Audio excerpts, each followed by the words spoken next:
Bueno, buenos días a todos los presentes en esta primera conferencia del ciclo internacional de conferencias virtuales de NACTUNICH, con un enfoque a la conservación y manifestaciones de conservación de las manifestaciones rupestres de NACTUNICH y un intercambio de experiencias con la gestión del patrimonio de arte rupestre, tanto guatemalteco, francés y esperamos también español. Estamos iniciando con esta primera conferencia con la idea de abrir un espacio de diálogo para compartir conocimiento y experiencias, como decía, sobre metodologías aplicadas a la conservación del patrimonio rupestre en ámbitos de cuevas y con un especial énfasis en contextos kársticos para aprender, ¿no?, de qué se ha hecho en otros sitios similares a Naftunich. La idea es compartir información, avances de trabajos y estudios realizados, conocer metodologías de conservación y discutir posibles estrategias y acciones que podemos aplicar en un futuro en Naftunich.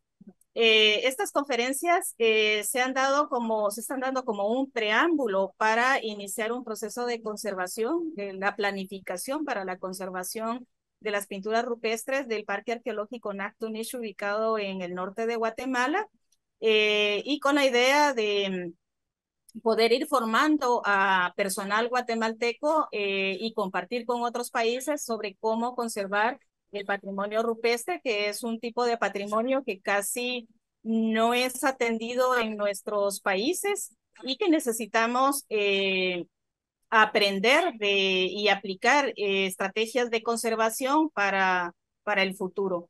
Queremos darles la bienvenida a este ciclo de conferencias. Es un ciclo que ha estado siendo organizado por la iniciativa Nactunich, que nació en 2017 y en alianza con el CENCA, la oficina en Guatemala, quien ha estado entusiasmada en unirse a este proceso de conservación de Nactunich, al igual que la oficina de UNESCO también en Guatemala, con quien ya hemos venido trabajando desde el inicio de la iniciativa y a quienes quiero agradecer por todo su apoyo. Este agradecimiento también va para las fundaciones de conservación de ambiente en Guatemala y la Fundación Propetén, quienes también son parte de este proceso desde el inicio, y también con la contribución de la Asociación Guatemalteca de Arte Rupestre, la carrera de arqueología del Centro Universitario de Petén y otros amigos voluntarios que se han estado vinculando al proceso de gestión y conservación de estas cuevas. Quiero agradecer también al doctor Alejandro Ceseña por su apoyo y cooperación con este proceso y por facilitarnos la primera conferencia magistral de este ciclo. Y doy paso ahora a mi colega de CEMICA Guatemala. Buenos días a todos. Entonces, estimada Rosa por la iniciativa Nashtunich, estimada María Fernanda Castellanos por el UNESCO, estimado Alejandro Chesenia por la Universidad de Ciencias y Arte de Chiapas y muy buenos días a todos los del público y los organizadores. Entonces, para el Centro de Estudios Mexicanos y Centroamericanos, el CEMCA, es un verdadero placer de abrir este espacio de conferencias que vamos a inaugurar hoy con la conferencia de Alejandro Chesenia, pero que va a seguir durante 10 meses.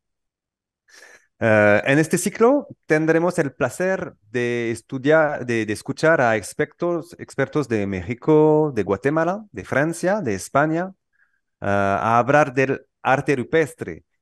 Nuestra idea al inicio con Rosa era de poder escuchar distintos enfoques alrededor de la cueva de Nashtunich, pero igualmente, como lo dijo Rosa, de experiencias a veces más técnicas de conservación de cuevas, cuevas francesas, cuevas españolas igualmente.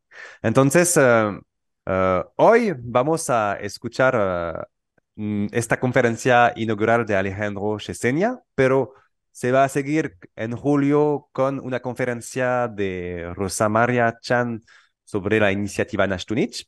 Al inicio de septiembre tendremos una ponencia de Philip Costa, un doctor que nos presentará un estudio diagnóstico sobre la cueva en Nashtunich, que se hizo durante varios años. Luego, una ponencia sobre el arte rupestre en la lista del Patrimonio Mundial ah, por, ah, por un actor de la UNESCO. Y eso después nos permitirá de pasar a otros tipos de conferencias con actores fuera de Guatemala y fuera del ámbito de Guatemala. Vamos a tener la oportunidad de escuchar a actores importantes como Geneviève Pinson, que es directora del Centro Nacional de la Prehistoria, y Muriel Mauriac, que es conservadora de la Cueva de Lascaux. El programa del siglo seguirá con otros expertos que anunciaremos más tarde en el año. Quisiera agradecer a todas las instituciones que apoyaron el evento, la Embajada de Francia en Guatemala y el Servicio de Cooperación y Acción Cultural francés, el UNESCO, la Alianza Francesa de Guatemala. Un gran gracias igualmente a Mauricio Vallarta del SEMCA que nos apoya con la retransmisión y a María Chelte Maldonado y a Adriel Telles por la parte de comunicación. Otro gracias a Rosa María, porque sin ella nada de eso sería posible. Entonces les deseo a todos una conferencia muy rica y después un intercambio con Alejandro que se anuncia muy fructífero. Muchas gracias a todos y feliz semana. Dejo la palabra a María Fernanda por el UNESCO. Muchas gracias. Muchas gracias, Matthew. Doctora Rosa María Chan, directora de la iniciativa Nachtunich. Matthew Menacher, director de SEMCA.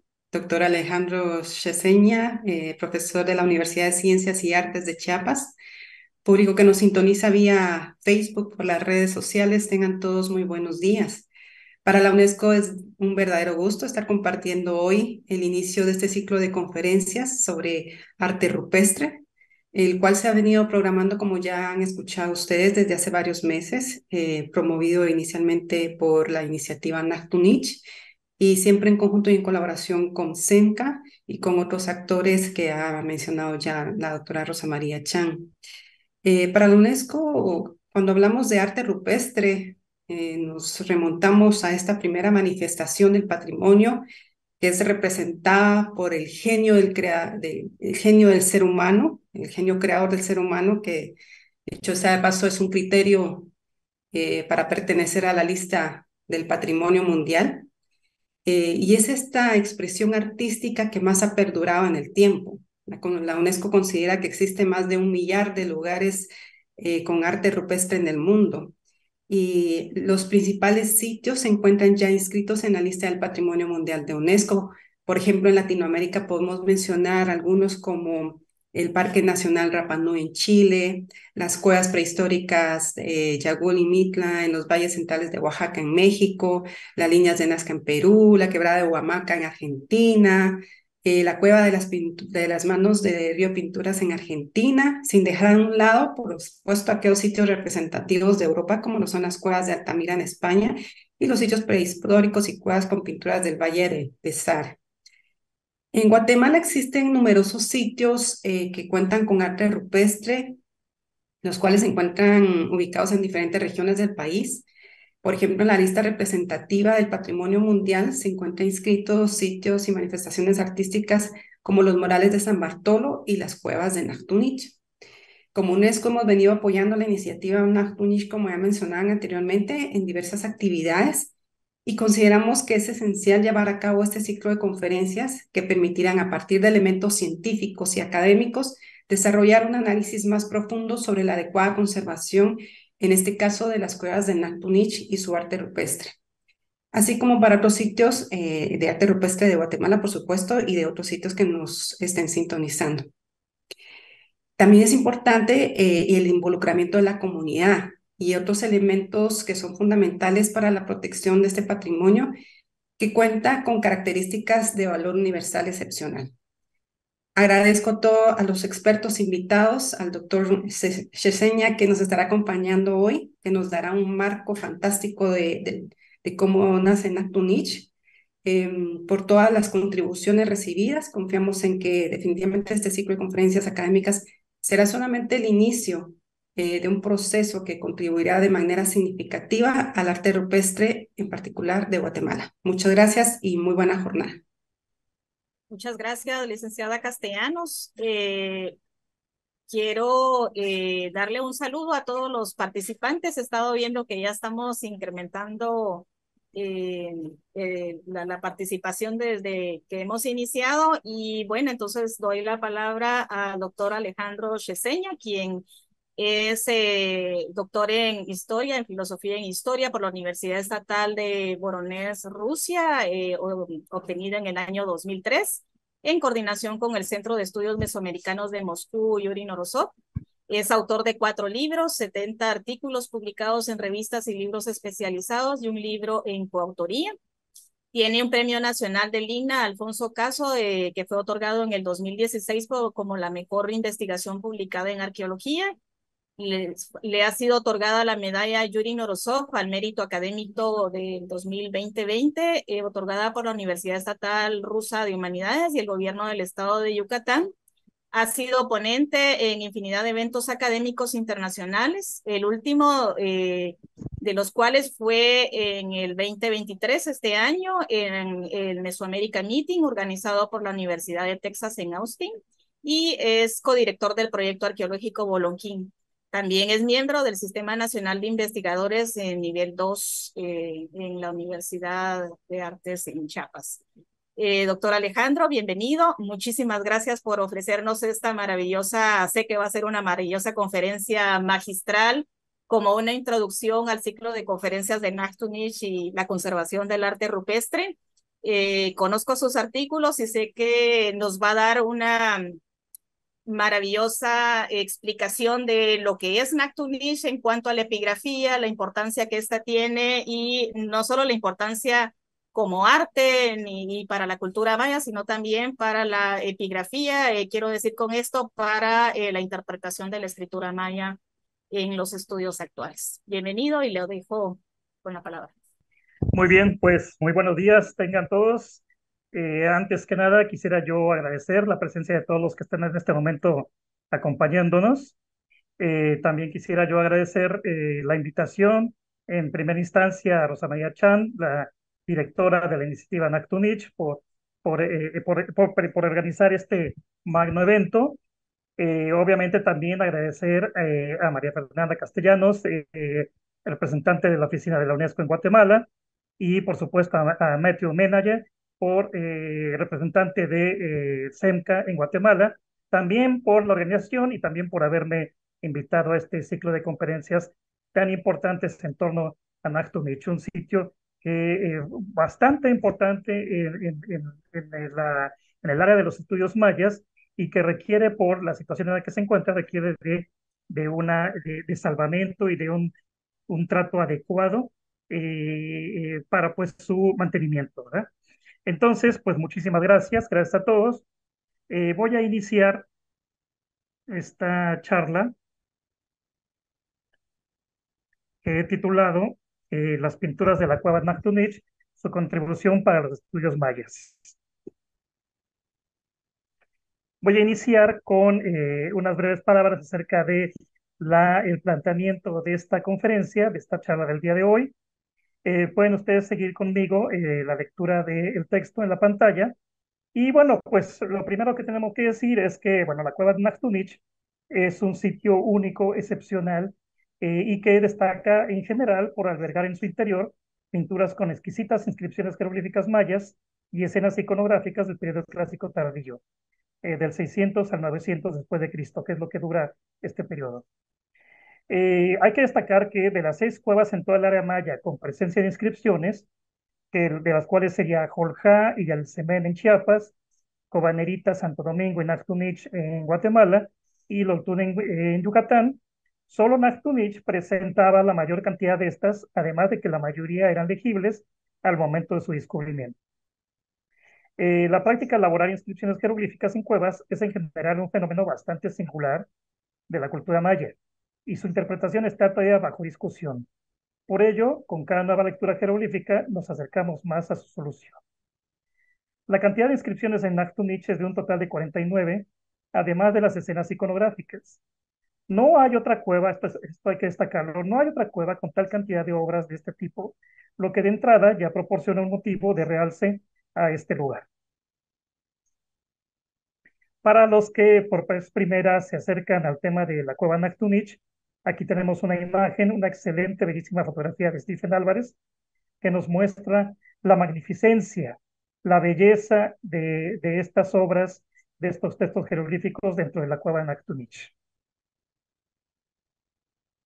y que ha impactado a una gran cantidad de personas, una gran cantidad de investigadores, incluyéndome a mí mismo. Desde la primera vez que vi fotografías de este lugar, quedé impactado y a partir de ahí decidí que debía yo dedicarme a trabajar el tema de los textos de Nactunich y en general de las cuevas.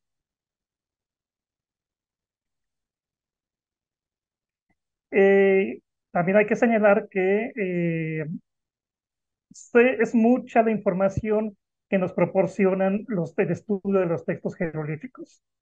Pero la riqueza se encuentra en realidad en el contenido de los textos, ya que estos proporcionan invaluable información acerca de la cultura de los antiguos mayas. Es decir, no solamente la cueva destaca por la presencia de estas obras de arte y por la cantidad, sino principalmente por lo que nos dicen, por el contenido, por la información que nos proporcionan. En particular, los datos que nos dan estos textos jeroglíficos son, como ustedes pueden ver en la pantalla, son de varios tipos. Uno de ellos es la historia y las relaciones políticas entre las diferentes entidades políticas que existían en el clásico tardío. Es decir, es una cuestión de historia, nos dan información acerca de historia y política, pero también nos dan información acerca de la religión y la cosmovisión de los antiguos mayas, principalmente asociadas con las cuevas. También nos dan pormenores de la lengua, sobre la lengua que hablaban los antiguos mayas, y un tema que no se ha puesto de relieve es que también estos textos nos dan información acerca de la poética de la narrativa maya.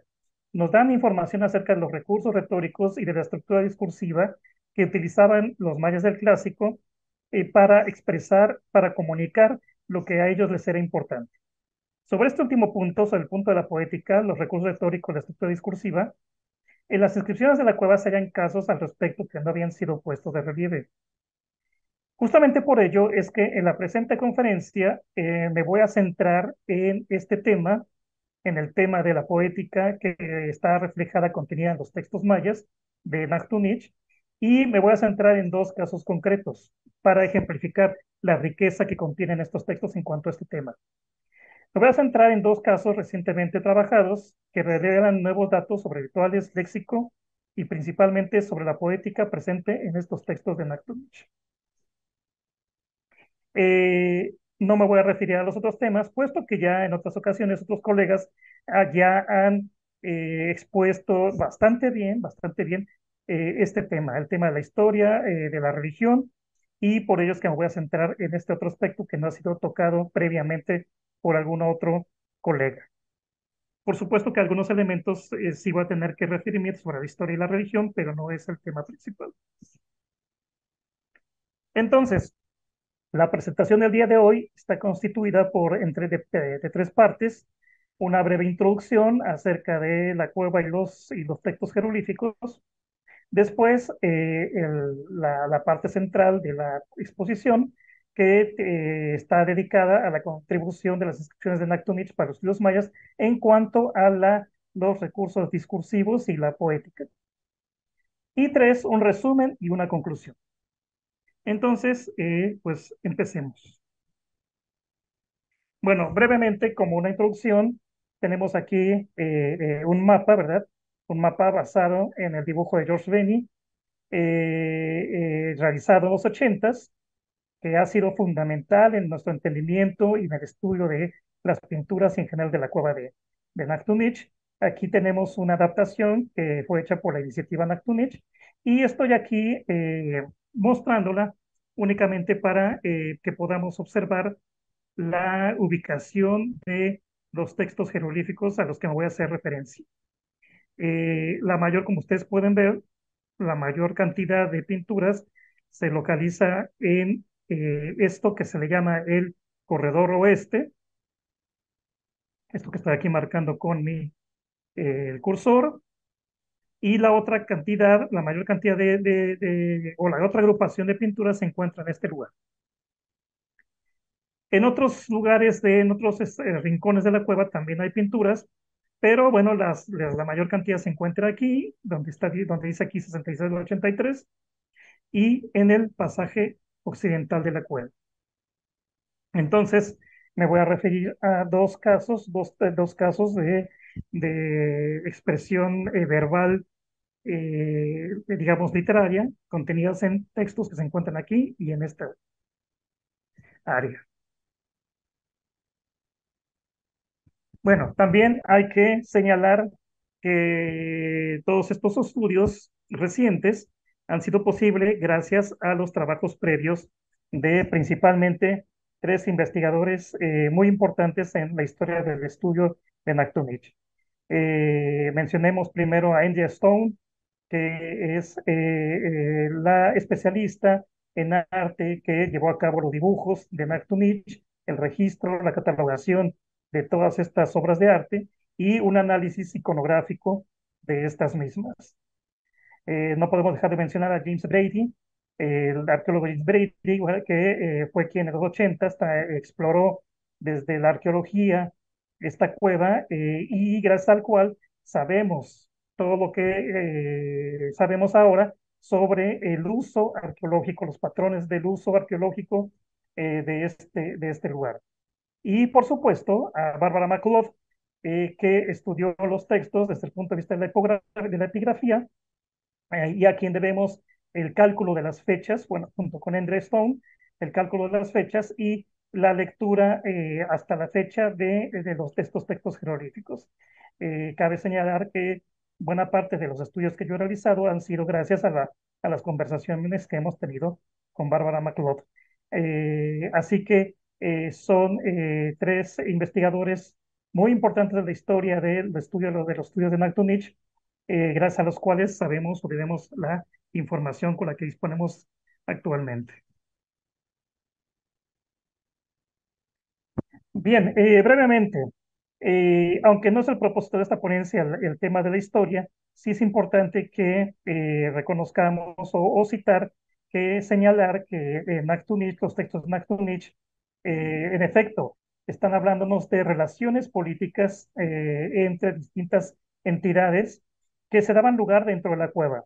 Esta cueva era un sitio de peregrinación a donde acudían personajes, representantes de diversos sitios dinásticos de diversas ciudades, se daban lugar ahí, coincidían, tenían acuerdos dentro de la cueva y en la pantalla estamos mostrando los personajes, las entidades que han sido encontradas en los textos jeroglíficos. Vean ustedes, pues tenemos a Caracol, ¿verdad? Tenemos a El Palmar en México, en Campeche. Tenemos a Altunja. En la cueva Nactunich estaban lugar representantes de Ucanal, Huacotal, Calakmul. Aparentemente, al parecer, gente de la región del Río de la Pasión, aparentemente. Tenemos a Yash, gente de personas provenientes de un lugar que se llama Macwitz, que no sabemos exactamente dónde está en este momento, de gente de Istutz, de Sakul y de Bashtun, que es también un sitio que desconocemos su ubicación, pero que de acuerdo con la propuesta de Nicholas Carter y Barbara McLeod, podría encontrarse cerca de Nactunich, particularmente cerca de la comunidad de la Compuerta. Aquí en este mapa tenemos la ubicación de todos estos sitios, algunos de ellos bastante lejos de Nactunich. Aquí con azul, con color azul está indicada la cueva Nactunich, con rojo está ubicado la posible ubicación de Bashtun, es decir, el lugar, la comunidad de la Compuerta, y en azul los otros sitios que están referidos en los textos jeroglíficos. Entonces, bueno, algunos están cerca de Nactunich, otros están bastante lejos, están bastante lejanos, pero bueno, esto nos habla acerca de la riqueza de todas estas relaciones que se daban dentro de la cueva, ¿no? La riqueza entre distintas entidades, algunas lejanas, otras cercanas, pero pues que justamente que nos hablan de esta compleja interacción entre todos estos sitios. Bien, entonces con eso termino esta breve introducción y vamos a pasar al tema de la presente exposición, que es mostrar algunos de los casos de recursos retóricos, poéticos, que han sido rescatados de los textos de Nactunich y tema sobre el cual no se habría puesto atención previamente. Y bien, pues vamos a iniciar con el primer caso que está contenido en los dibujos 71, 70, 69 y 68. Aquí lo que vamos a ver son casos de léxico y un caso de anáfora. Repito, todo esto, se está haciendo énfasis en todo esto, puesto que la riqueza de Nactunich no solamente, repito, está en la cantidad de textos o en la información histórica, sino también en que estas inscripciones nos dan información bastante interesante sobre el uso que le daban los antiguos mayas, los antiguos creadores de las pinturas, sobre el uso estético que le daban a su creación verbal, al uso de los recursos poéticos que utilizaban y que están reflejados en la cueva. Eh, y por ello es que en algún momento nosotros hemos hablado de que dentro de la cueva se está usando un lenguaje especial, ritual, un lenguaje como yo lo he llamado del inframundo, puesto que hace uso de todas estas técnicas estéticas del uso del lenguaje. Entonces, bueno, vamos a ver el primer caso. Aquí tenemos una foto general de los dibujos 71, 70, 68 y 69. Eh, Todos estos fueron elaborados por el mismo artista, según el estudio de Andrew Stone, y la fecha del dibujo 70, esta que está aquí, este es el dibujo 70, de acuerdo con la reconstrucción que hizo Barbara McLeod y Andrew Stone, es del 14 de noviembre del 750 después de Cristo. Bien, entonces lo que tenemos aquí es un conjunto de pinturas que previamente habían estado analizándose de manera separada, aislada. Vamos a ver en esta exposición que forman parte de un solo grupo temático, pero bueno, antes de ello, destacar un poco más acerca de ellas. Tenemos aquí la primera, que es la 71, está mostrando la imagen de un danzante. Después tenemos la 70, que es un texto jeroglífico con una rueda de calendario, que es justamente del 14 de noviembre del 750, un texto de continuación. Después la 69, bastante interesante, que muestra dos personajes compartiendo una bebida, un texto jeroglífico al centro que describe el acto, y una imagen más de un personaje sentado al cual acompaña otro personaje danzante, otro personaje danzante. Entonces, bueno, vamos a ver a continuación que todo esto forma parte de un solo grupo temático y vamos a destacar estos recursos retóricos que he estado comentando. Bueno, aquí se encuentra este grupo temático, como le he yo llamado.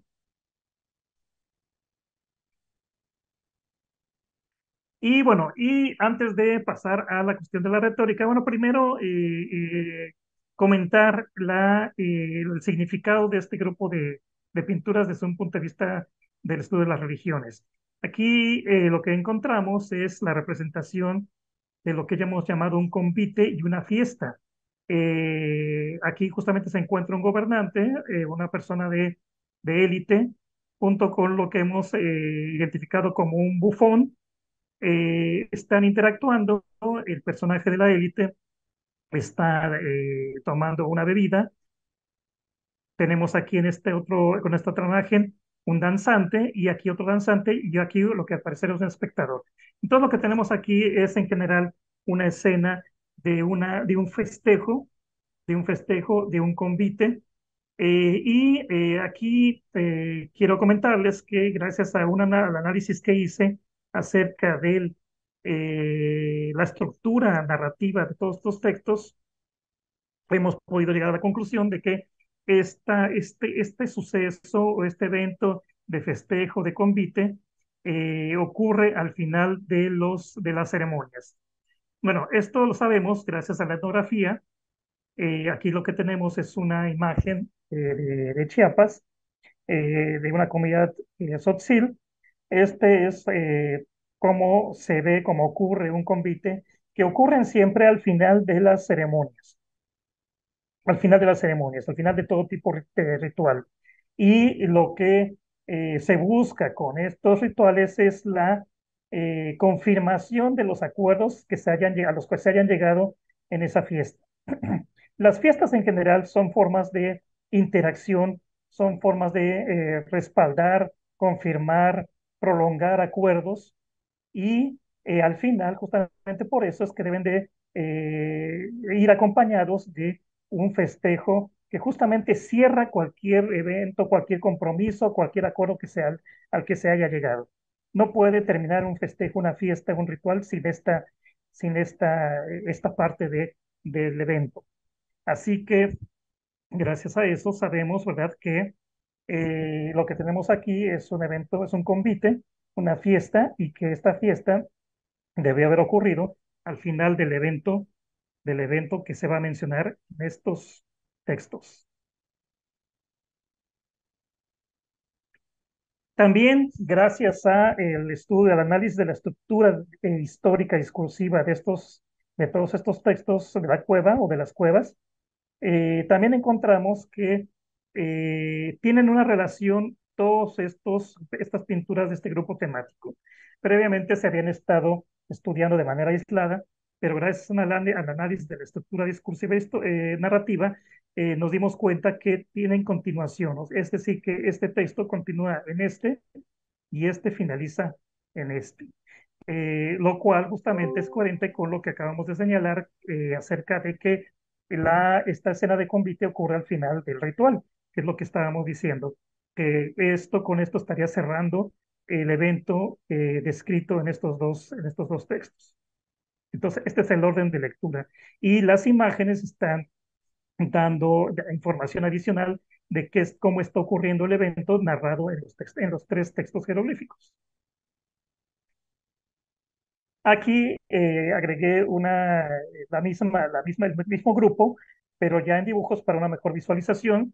Tenemos aquí entonces al danzante, el primer texto, que continúa en el siguiente y que finaliza en este texto donde se nos habla de la realización del convite al final de todo el evento, como en las tradiciones actuales etnográficas. Y bien, pues vamos a mostrar qué es lo que dicen estos tres textos después de la lectura que hemos hecho a lo largo de los años junto con Bárbara McClough y que ustedes pueden apreciar en la pantalla. Tenemos primero la transcripción de los textos jeroglíficos y abajo tenemos la traducción al español. Entonces vamos a ir uno por uno. Tenemos aquí el primero.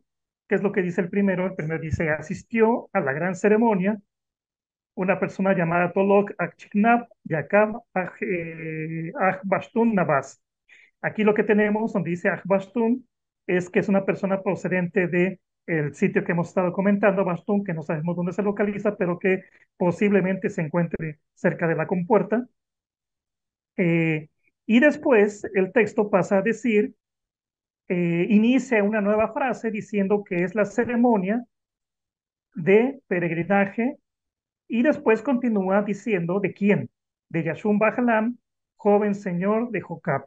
Jokab es el glifo emblema del sitio que actualmente sabemos que es Ishtutz, cerca de Naktunich. Y de tal manera entonces que lo que vemos aquí es que es una ceremonia que llevó a cabo este príncipe de Ishtutz. Aquí hay que destacar esta palabra del peregrinaje que corresponde a la palabra ok. Si ustedes pueden ver, aquí tenemos la palabra Uchan, que significa, aquí lo estoy marcando con mi cursor, Uchan, que significa la ceremonia de, y aquí tenemos un pequeño signo que al parecer es la planta de un pie y que Bárbara McClough ha propuesto que podría referirse a la palabra ok, que significa pie, y en ese sentido sería en el sentido del peregrinaje o del peregrino, lo cual es coherente puesto que con el entorno o el contexto de la cueva, puesto que la cueva, como hemos sabido, es un lugar de peregrinaje. Entonces tenemos aquí que se llegó a una gran ceremonia que está referida aquí, Nakchan. El nombre del personaje, que es Achiknaf Yakab. Este jeroglífico hasta la fecha no está descifrado. Y tenemos aquí Aj Bastun, o sea, una persona que es de Bastun, o sea, de la compuerta, si es que ahí se encuentra el lugar. Bien, después viene entonces la ceremonia de los peregrinos, Uchan Ok, que habría sido ejecutada por Yachum Bahlam, el príncipe de Jokab, o sea, de Ishtuz.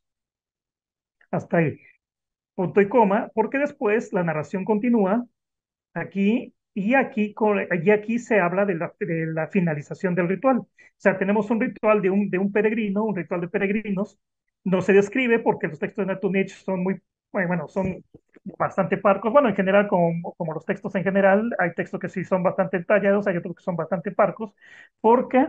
Porque el mensaje está entendido. Lo que le interesaba, le importaba al creador de esto son mostrar los elementos principales que llevaban a el que estaba leyendo esto entender en general el mensaje, pero no tenía sentido detallar tanto porque el destinatario del mensaje ya conoce los pormenores.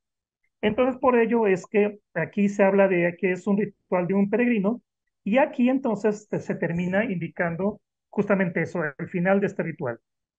Y dice, Uchanshul Bastun Ahau Mash Hokab Ahau, que quiere decir es la ceremonia del fin, o sea, la parte final del evento, del bufón, del señor de Bastún. Aquí entonces se vuelve a hablar de Bastún, pero ya aparece aquí un personaje que es llamado Mash, que estamos entendiéndolo o interpretándolo como un bufón, y del señor de Jokab, de Istutz. Entonces aquí están los dos. Aquí está el bufón de Bastún y el señor de Jokab, aquí se encuentra.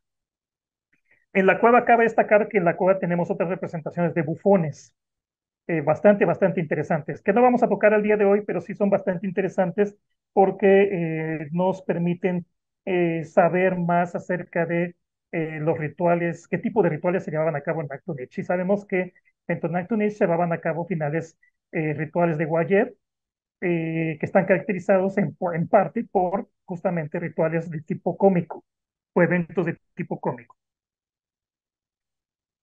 Y entonces, bueno, pasando ya al tema del día de hoy, que es acerca de estos recursos retóricos o poéticos, vamos primero a explicar qué es la anáfora, que es lo que encontramos en este grupo de pinturas. Entonces, la anáfora ocurre o es un recurso que se caracteriza por el uso o la repetición de una misma palabra o una frase al inicio de varias frases complejas continuas o contiguas. Aquí pueden entonces ver un ejemplo tomado de la tesis de Kerry Hall, de una oración en Chortí, y entonces tenemos varias líneas contiguas, ¿verdad?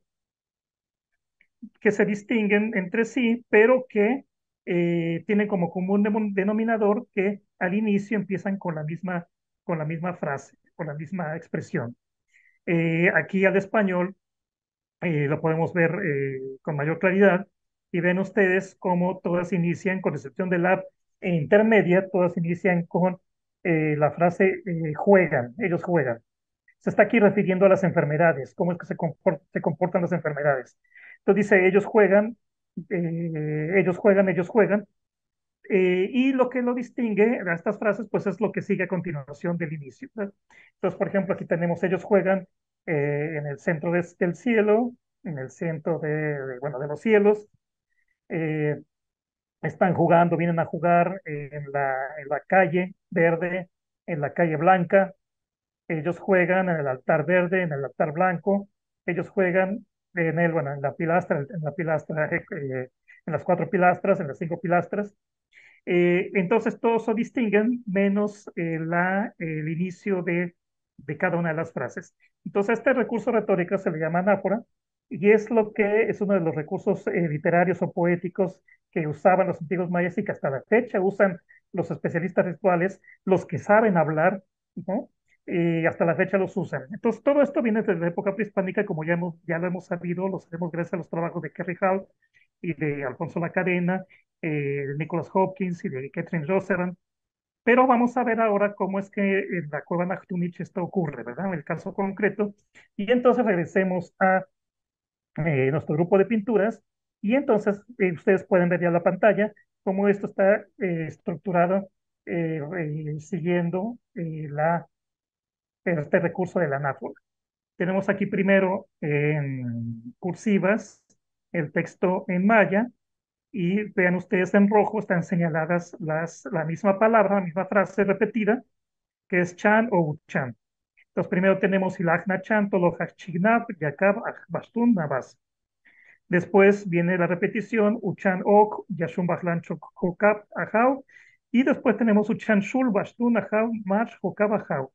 Abajo entonces tenemos ya la traducción y en negro aparece la parte que se repite, que correspondería a la anáfora.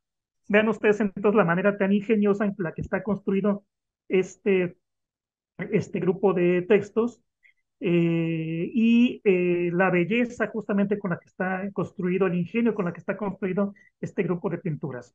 Vean ustedes ahí en español. Asistió a la gran ceremonia Tolok Akchignab Yakab Ahwashtun Navas. Es la ceremonia de peregrinaje de Yashun Bajlan, joven señor príncipe de Jukab. Es la ceremonia de fin de ritual del bufón de Yashbastun y del señor de Jukab. Incluso los nombres, las referencias se repiten casi de manera simétrica. Tenemos Akbastun Navas, la referencia a Akbastun en la primera frase, y al final también tenemos Ashbastun. En la segunda se habla de Jokab y en la tercera se termina hablando de Jokab, de manera casi simétrica. Entonces, bueno, este es el recurso al que se llama anáfora, y esto nos confirma una vez más lo que habíamos dicho al inicio, de que estos tres textos están relacionados y se confirma justamente por esta estructura de anáfora que estamos en este momento comentando, ¿verdad? Que es uno de los recursos poéticos que se utilizan. Entonces, para terminar con este punto, noten ustedes una vez más el ingenio con la que están construidos este grupo temático, cómo fue diseñado este grupo para transmitir este recurso retórico. Bien, vamos al segundo caso. Aquí me voy a extender un poco más porque aquí los voy a invitar a que sigamos la lectura del texto que voy a comentar en este momento. Entonces aquí lo que tenemos, perdón, en cuanto al anterior, tenemos como léxico que quisiera yo destacar, pues justamente este que ha sido propuesto por Adam McLeod acerca de su posible significado como peregrino, como Og, bueno, su posible lectura como Og y la traducción como peregrino. Vamos a ver más adelante, voy a hacer un resumen al final, donde voy a hablar de todos estos nuevas palabras que hemos encontrado en la lectura de estos textos jeroglíficos. Bueno, en el caso del dibujo 20 tenemos léxico, vamos a ver aquí un caso de paralelismo, vamos a ver un caso de cómo se estructura el texto discursivo en forma de quiasmos. Bueno, y aquí está el dibujo 20. Es un dibujo emblemático de Nachtunich, uno de los dibujos emblemáticos de Nachtunich, junto con el dibujo 82, hermoso, una obra de arte excelsa. El dibujo 82, desgraciadamente destruido en los 80s, y que es, repito, el dibujo emblemático de Nachtunich, pero junto con el dibujo 82, este es otro de los más singulares, pero también más enigmáticos de la cueva. A continuación vamos a dar la lectura del texto que acompaña a este personaje, que bueno, durante mucho tiempo fue un enigma, pero recientemente Barbara McLeod y yo hemos logrado hacer una propuesta que puede solucionar el problema de la lectura de este texto jeroglífico. Entonces, los invito a que me acompañen siguiendo la lectura de este texto. Bueno, ¿dónde se encuentra? Se encuentra aquí, en esta área. Estoy marcando con el cursor. Ahí es donde se encuentra esta pintura, el dibujo 20. Y bueno, primero, pues obviamente, ¿qué es lo que tenemos aquí? Pues es la representación de un joven que se encuentra en la mortificación de su miembro viril. Es completamente evidente, es un dibujo bastante bien realizado porque muestra, es bastante expresivo en cuanto a lo que está ocurriendo Y está relacionado obviamente pues con una práctica que nosotros ya conocemos, ¿verdad? De parte de los antiguos mayas, que es que, bueno, desangraban el miembro viril utilizando punzones y lancetas de hueso, aguijones de raya y otros objetos de origen animal. La sangre se regaba en papel depositado en un recipiente y después este papel era quemado en incensarios para ofrendar la sangre en forma de humo. El autosacrificio se realizaba en todo gran acontecimiento de la vida, así como también en fiestas calendáricas relevantes con los fines, como los fines de periodo. Y bueno, aquí un ejemplo solamente para visualizar esto, el ejemplo de San Bartolo, que ya conocemos todos. Bueno, quiero comentarles que uno de los eh, datos que proporcionó la lectura de este texto tiene que ver con un nuevo término para este tipo de instrumentos. Anteriormente conocíamos solamente otras palabras para referirse al sangrador, que eran estas tres, que es hul, pulsón, bac, hueso y cocán, aguijón de raya. Estos tres términos hacen referencia, como ustedes pueden ver, a la función general, que es el primero, hul, punzón, o sea, picar, y hacían referencia al material del que estaban hechos, es de hueso o de aguijón de raya. Pero vamos a ver en este texto jeroglífico que vamos a encontrar un nuevo término que hace referencia a la función ritual del objeto, es decir, el sacar sangre con fines rituales. Bien, entonces, pues, si me siguen en la lectura del texto, tenemos que inicia, aquí está la fotografía y el dibujo, un dibujo de Andrew Stone. Entonces, inicia con esta frase que se lee Ubaj, significa es su imagen, y es usada cuando hay una representación adyacente, ¿verdad? Y por lo tanto, pues lo que está aquí diciendo se está refiriendo a esto, ¿no? Que es la imagen y después la descripción de lo que está ocurriendo en esta imagen. Y se lee Ubaj, que significa es su imagen. Aquí quiero mostrarles otro ejemplo que no tiene que ver con Nachtunich, pero simplemente es un ejemplo de cómo se usa esa frase. Aquí está Ubaj, significa es su imagen de estos dos personajes. Y después aquí, en los otros dos jeroglíficos, viene la descripción de lo que está ocurriendo con estos dos personajes. Entonces tenemos aquí Ubaj, es su imagen de ellos dos. Dice aquí, en la danza. Es interesante, noten ustedes como aquí empieza con una preposición ti, que significa en. Es la imagen de estos dos personajes en la danza.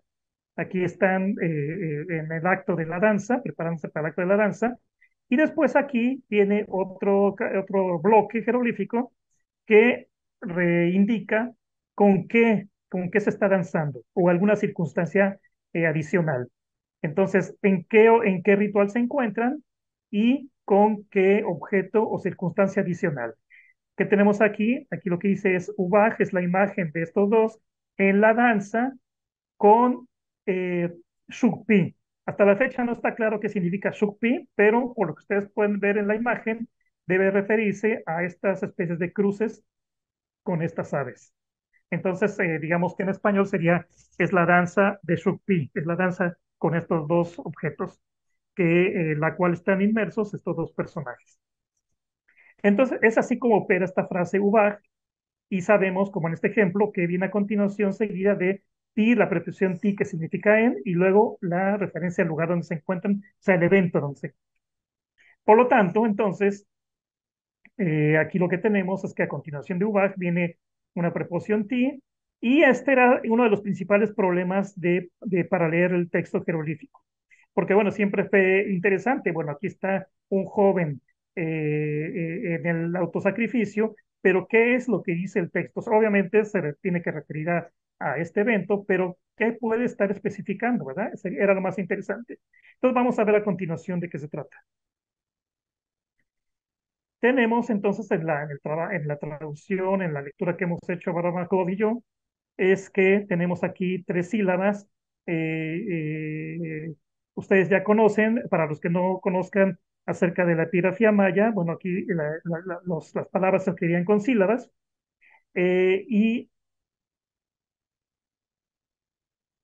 tenemos aquí 3 sílabas, ¿no? Aquí está una, aquí está otra y aquí está otra, que se transliteran como tigichip, tigichibi.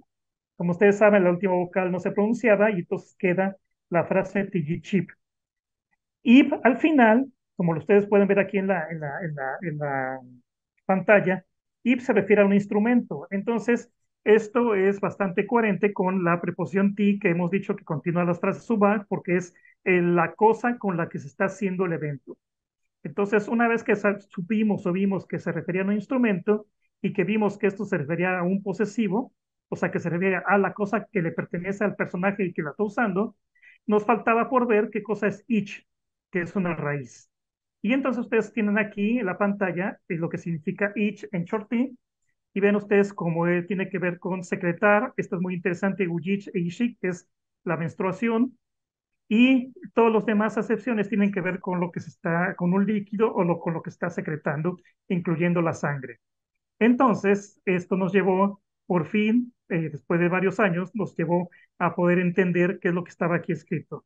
Lo que está aquí escrito es entonces Tigichib, que significa con el secretador, que es el sangrador, de o para. Por ello es que, entonces, hasta el momento tendríamos esta frase. Es la imagen del joven, de este joven que está aquí, con su secretador para, con su sangrador. O sea, literalmente es el secretador, pero bueno, en otras palabras es el sangrador. Entonces, es la imagen del joven con su sangrador. Esto es lo que llevamos hasta este momento. Vamos ahora a continuar con el resto del texto para que podamos ver cuál es el proceso de la lectura y toda la información tan rica que nos da un pequeño texto, toda la información que nos da.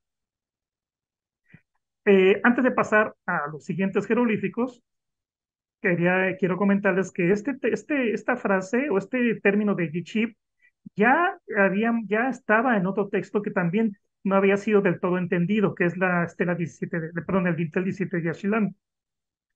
Aquí está un dibujo de Ian Graham y aquí lo que tenemos es que está ocurriendo lo mismo, ¿verdad? Están en un evento, en un ritual de autosacrificio, la esposa está desangrándose la lengua, y él, el gobernante, bueno, pues el miembro viril, con el sangrador, con el secretador, como hemos dicho, como hemos estado diciendo. Lo interesante es que aquí ya se hablaba de esa palabra, pero no había sido identificada previamente. Y entonces, como ustedes pueden ver aquí en el texto, aquí de nuevo aparece. No había sido vista, ¿verdad? Por, bueno, un dibujo no adecuado de este signo que está aquí, pero a la luz de lo que encontramos en Actunich, vemos que esto es el silabograma Yi, y entonces aquí tenemos un chi, y es coherente con la imagen que está ocurriendo, y además con esta otra frase que está aquí que significa chap akap, que es la frase que se utiliza cuando se hablan de los autosacrificios. Y volvemos a tener aquí la frase ubaj, que significa es su imagen. Entonces, es la imagen de estas dos personas en la ofrenda con el sangrador. Aquí está. Y aquí está en rojo el sangrador. Aquí está la transliteración, la transcripción y entonces la traducción al español. Es su imagen de ellos dos en el rito de creación oscuridad, es decir, la ofrenda. O sea, la ofrenda, una forma metafórica de decir ofrenda era diciendo creación, oscuridad, autosacrificio. En otras palabras, ofrenda. Es su imagen en el rito de creación, oscuridad, autosacrificio, ofrenda, con su sangrador. Aquí está. Entonces, pues esto es bastante afortunado porque confirma la lectura anterior de Naftunich y nos da un término adicional para el sangrador, para referirse al sangrador, el término que habrían utilizado los antiguos mayas para referirse a este instrumento. Vamos a ver el siguiente, que son estos dos jeroglíficos. Vean ustedes cómo se repite el mismo jeroglífico aquí, en el primero y en el segundo. Lo que no se repite es la segunda parte, y esto es otro de los recursos retóricos, como vamos a ver a continuación. Y tiene que ver con el paralelismo. con las estructuras paralelas. Ustedes me pueden seguir en la pantalla con la lectura de qué cosa es el paralelismo. Y el paralelismo es una figura sintáctica de repetición que consiste en la distribución de un mensaje lingüístico en dos constituyentes compuestos por dos elementos. Los primeros en relación anafórica y los segundos en relación semántica. Es decir, vean ustedes, aquí tenemos dos frases. La primera es AB y la otra frase es AB2. ¿Qué significa esto? Que la primera parte de ambas frases se va a repetir, por eso dice una relación anafórica, pero la segunda no. La segunda va a variar, pero no es cualquier palabra las que se usan. Tienen que usarse dos palabras que están relacionadas en su semántica. Por ello es que aquí esto se expresa así. A, en la primera frase es AB1 y la segunda frase es AB2. Entonces a esto se le llama estructura paralela. Vamos a ver ejemplos concretos. Vean ustedes un ejemplo también de Chorty, tomado también de la obra de Kerry Hall. Vean ustedes cómo la primera parte se repite en una relación anafórica, que ya la vimos en el primer caso en Actunich, y después entonces vienen dos palabras que son distintas, pero que tienen una relación semántica. Tienen una relación semántica. Entonces, por ejemplo, aquí la palabra cara, ¿no? Y la palabra mano se están refiriendo a, se usan para referirse a la totalidad de la persona, ¿no? A lo que es una persona completa. Por eso dice aquí la cara y el caminar también, ¿no? Refiriéndose a la persona en su totalidad. Las manos y la apariencia, y aquí dice el caminar y el correr, ¿no? O sea, todo esto se refiere a una sola cosa. Son distintas palabras, pero están relacionadas por su semántica y se refieren a la totalidad de la persona o de la entidad de la que se está hablando, o sea, que está completa la persona, ¿no? Aquí tenemos otro ejemplo tomado del Celtal. Me gustaría que vieran. Vean, por ejemplo, esto dice Tayutila Bokol, Tayutila Mebal, que significa, bueno, en ambas la primera parte se repite en anáfora, pero la segunda no ocurre así con la segunda. Son distintas palabras, pero relacionadas por sintaxis, por semántica. ¿Y qué significa en su sufrimiento, en su soledad? Se repite en su, y estas cambian, pero porque sufrimiento y soledad, aunque son distintas palabras, pero están relacionadas con la misma idea, la idea, pues justamente del sufrimiento, ¿no? La soledad lleva al sufrimiento, entonces por eso es que se utiliza la palabra soledad para confirmar la idea del sufrimiento. A esto entonces pues se le llama paralelismo. Y esto es lo que, bueno, aquí tenemos otros ejemplos si quieren ustedes verlos. Eh, Como dice aquí, la Guam Vegetalis Hora, la Guam Vegetalis Kajkal, que es las horas han caminado, o mejor aquí dicho, han caminado las horas, han caminado los días, refiriéndose a lo mismo, ¿verdad? Al tiempo que ha pasado en relación con este evento que es la pedida de la novia. Y bueno, pues entonces ahora, habiendo visto qué cosa es, en qué consiste este recurso retórico, vamos a continuar con el texto. Entonces aquí lo que vemos es que se repite la misma palabra y estas no. Vamos a ver concretamente qué es, ¿verdad? Este jeroglífico, que es el que se repite, es el signo T533 y ha sido leído por Barbara McLeod como back, back. Y en este caso concreto estaría traduciéndose como esparcimiento, de tal manera que ustedes pueden ver, aquí está esta estructura de las que hemos hablado, AB1, AB2. Se repite back, que sería de esparcimiento, y las que cambian es tan y sig. Tan significa cenizas y sig significa ofrenda. Bien, back significa esparcir, pero en el sentido de olor, ¿no? De fragancia. Entonces, tenemos Bactam, Baksig, que significaría el esparcimiento de la fragancia de las cenizas, las que se quemaron del papel, pues que se quemó con la sangre, y el esparcimiento de la fragancia de la ofrenda, es decir, la sangre. Las cenizas del papel, la ofrenda, es decir, la sangre. De tal manera que ustedes pueden ver aquí cómo que resulta al momento de leer completa la imagen, el texto, ¿verdad? Tenemos aquí, es su imagen del joven con su sangrador para el esparcimiento de la fragancia de las cenizas, del papel, el esparcimiento de la fragancia de la ofrenda, es decir, de la sangre. es lo que tenemos aquí, ¿verdad? Entonces aquí ya tenemos este recurso, ustedes se dan cuenta, Bactán, Baxig, un recurso retórico. Y bueno, y el resto de los textos, de los jeroglíficos que están presentes en este texto, en esta inscripción, se leen Umuk, Umukul y Chok. Umukul significa es el ritual de retiro. Muk significa esconderse o tapar, pero aquí el sentido es de retirarse. El joven realmente se retiró a la cueva, a la oscuridad de la cueva, y en la oscuridad de la cueva llevó a cabo el evento, el acto de el desangramiento. Y entonces aquí se habla del joven, ¿no? Finalmente, de quién está representando, quién está realizando todo esto, el joven. Entonces, el texto aquí completo lo podemos ya leer y es su imagen con su sangrador para el esparcimiento de las cenizas, para el esparcimiento de la ofrenda. Es el retiro o el ritual de retiro del joven, de este mismo joven. Aquí está una vez más la traducción, está el joven, el texto y la traducción. Esa imagen con el sangrador para el esparcimiento de cenizas, para el esparcimiento de la ofrenda, es el retiro del joven. Por fin, entonces, aquí tenemos ya la lectura de este texto tan enigmático de Nakhtudich y además tan rico en este sentido literario o sentido poético.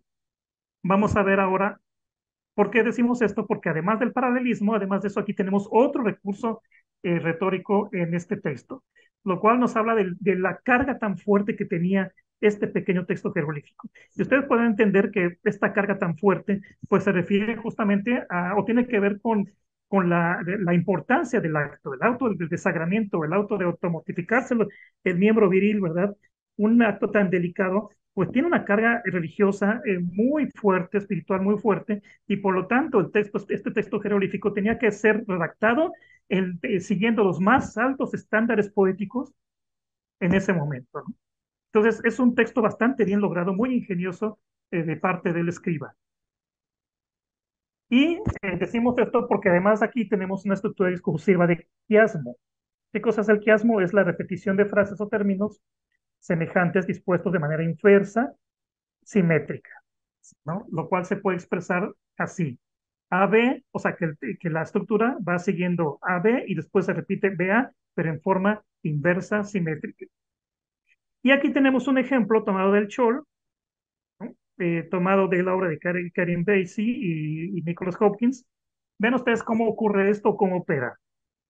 Tenemos aquí varias frases que se repiten porque tienen las tres primeras se repiten porque tienen la misma carga semántica.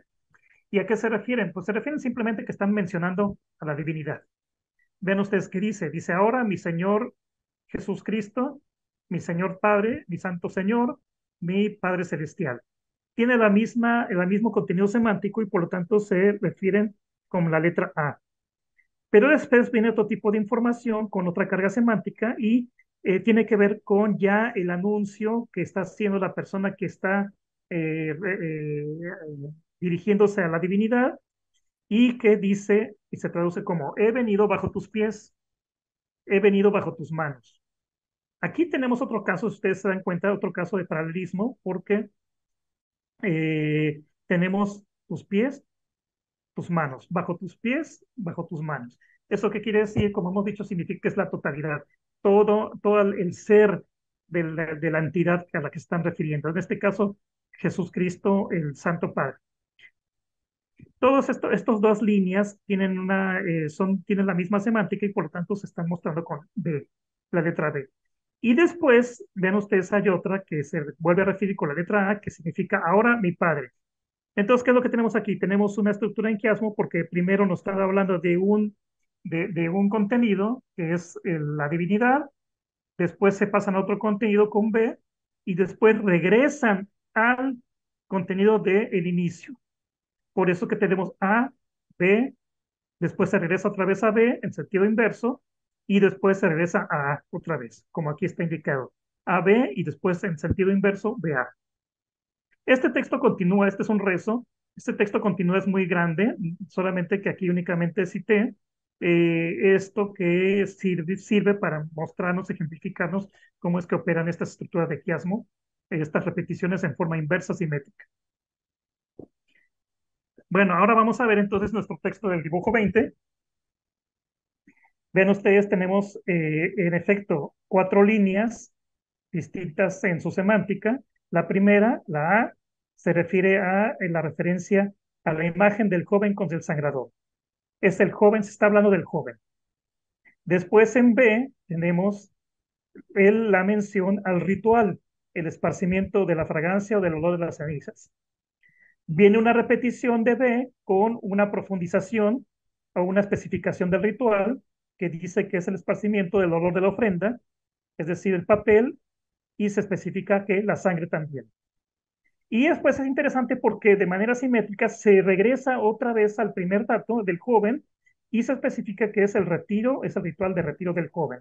Se dan ustedes cuenta como aquí se habla del joven, al final se vuelve a hablar del joven de manera simétrica, se retorna de manera simétrica a la primera parte y a la mitad quedan estos 2 elementos que profundizan acerca de el ritual. A esto justamente se le llama esa estructura discursiva en quiasmo. Vean ustedes, aquí otra vez tenemos, pero ya de manera gráfica, cómo está esto ocurriendo. Tenemos el primer elemento del primer grupo semántico, que es su imagen del joven con el sangrador. Después, al final, tenemos la repetición, ¿no? El retorno al mismo dato, que es el retiro del joven. Y a la mitad tenemos esto, ¿verdad? Que ya dijimos que es una estructura paralela, pero que en todo el texto es una estructura de quiasmo. Entonces aquí tenemos dos elementos, tenemos el paralelismo y tenemos el quiasmo. Entonces, repito, en un breve texto de 6 cartuchos, vemos, ¿verdad?, que está utilizando fue diseñado, fue pensado para, de manera bastante adecuada para expresarlo de la manera más formal, más poética y más fuerte para señalar lo que está ocurriendo con el joven. Estos son técnicas que manejan solamente en la actualidad pues, los que conocen, los especialistas rituales, los rezadores diestros en la composición de los discursos. Bueno, por último, ¿no? Aquí ya solamente un dato acerca del contexto religioso de este ritual, ya no tanto el poético, sino el religioso. Y bueno, pues aquí vemos que ya Diego de Landa había señalado que en Guayeb, en las fiestas de Guayeb, era cuando acontecían estos rituales, que era el que en general se sacaban sangre de las orejas, de la lengua, pero también de los genitales, y que a veces podían llegar a tomar jóvenes y también ellos también tenían que pasar por este ritual de autosacrificio. Lo interesante aquí es que esto ocurría en Guayeb, de acuerdo con Diego de Landa. Esto porque lo estoy mencionando, porque no quisiera aquí dejar de hablar del contexto espacial de la cueva. Aquí lo que ustedes tienen aquí en gris es el pasillo.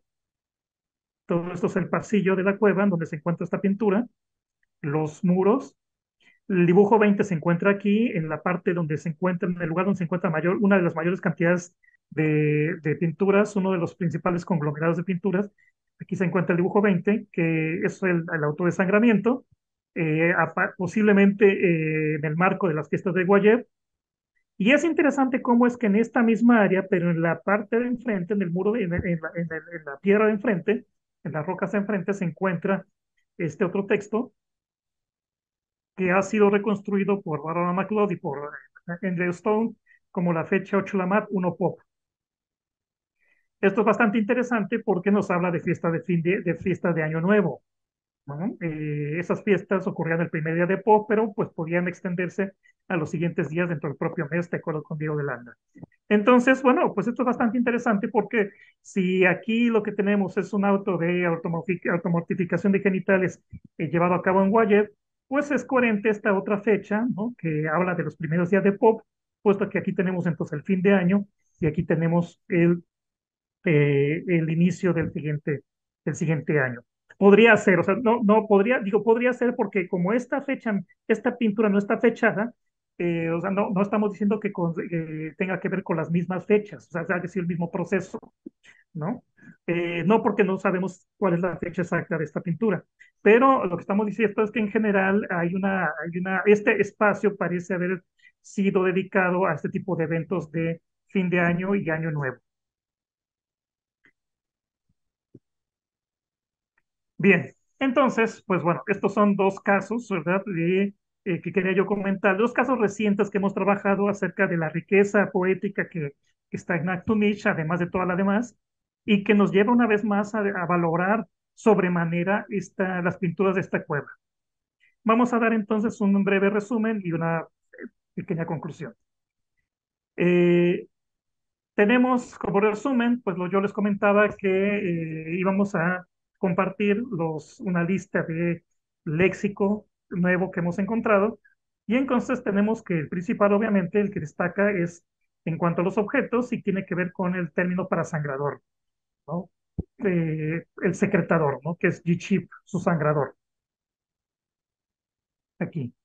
Tenemos un nuevos términos sobre toponimias o gentilicios que es Ajchinab, que es el de la Aguada de los Venados. Eh, Desafortunadamente no sabemos dónde se encontraba este lugar, ¿verdad? Pero es referido como un gentilicio o una toponimia en los textos que acabamos de compartir con ustedes.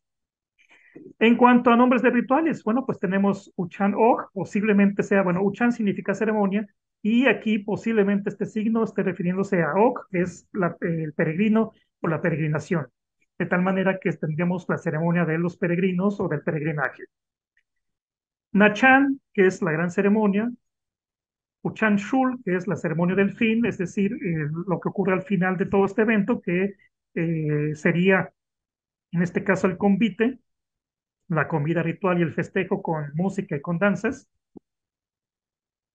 Más rituales, que es el que acabamos de ver, que es que tiene que ver con el autosacrificio y que de manera bastante bella es referido no como simplemente sacarse sangre, sino es referido como el esparcimiento de la fragancia de las cenizas, el esparcimiento de la fragancia de la ofrenda. Umukul, su retiro, y pues personajes, bueno, más que estamos aquí traduciendo como bufón, que significa mono, pero que estamos traduciendo aquí como bufón. Y bueno, pues para terminar, como conclusión, ¿verdad? Ustedes pueden ver en la pantalla, nosotros tendríamos como conclusión que las inscripciones e imágenes mayas de la cueva Naktumich son, en efecto, una fuente excepcional para conocer con mayor profundidad acerca de historia, política, religión, lengua y la poética de los mayas clásicos. Además, la información que proporciona estos textos evidencias la asombrosa continuidad cultural en varios de los rituales y creencias narradas, así como en las prácticas lingüísticas de los pueblos mayas. Estos hechos, una vez más, califican a las pinturas de Naktumich como una expresión del patrimonio cultural invaluable que debe ser protegido, ¿verdad? Entonces, bueno, para terminar, pues en esta ponencia, en esta exposición, quise yo tocar un tema que no había sido anteriormente abordado y que da un elemento adicional para valorar a estas pinturas, puesto que no solamente son la cueva con mayor cantidad de pinturas, con algunas de ellas las más bellas, no estéticamente, con rica información acerca de la historia y la religión, sino además de eso, con rica información acerca de las formas de hablar correctamente entre los antiguos mayas, ¿no? Las formas de hablar en contextos rituales, las formas de hablar con poder en contextos rituales. Y finalmente, las formas de hablar con estética, con poética, con estética, es decir, una forma bella de hablar, ¿no? La cual hasta la fecha se conserva entre los especialistas rituales todavía, ¿no? Entonces, bueno, con esto yo terminaría, ¿verdad? Les agradezco mucho, les agradezco mucho su atención y una vez más mi agradecimiento por haberme invitado a esta primera sesión. Muchas gracias. Voy a dejar de compartir. Gracias.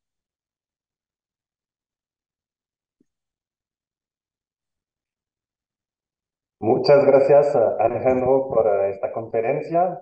Y yo creo que Rosa quiere decir unas palabras. O tal vez lo hacemos al final, Rosa, y vamos a empezar las preguntas ahorita. Les invito, por favor, a escribir sus preguntas en el chat. para que podamos retransmitirlas a nuestro presentador del día, Alejandro Chesenia. Voy a ver solamente. Mientras vemos las preguntas, yo puedo mencionar aquí lo que iba a comentar para aprovechar el Perfecto. tiempo, ¿sí? Está Solamente muy bien. ok, quiero agradecer la participación, la verdad ha sido, pues hemos estado entre 23 a 30 participantes en la conferencia, que son procedentes de Guatemala, Belice, España, Martinica, Puerto Rico, México y El Salvador.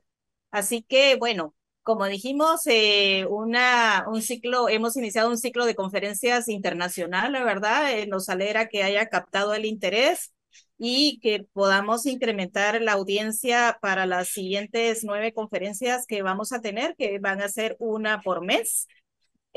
Para los participantes, como son 10 conferencias, los que logren registrarse el 80% de las 10 conferencias, que serían 8 conferencias, y se registran, vamos a enviarles un diploma al final, que sería pues el próximo año, pero estamos llevando por eso el registro. Muchísimas gracias también al doctor Alejandro por su participación, y dejo ahora a las preguntas y respuestas. Hasta ahora no hay preguntas en Facebook. Yo tenía una pregunta personal. Yo sé que la cueva sufrió de varias degradaciones hace varios años ahorita.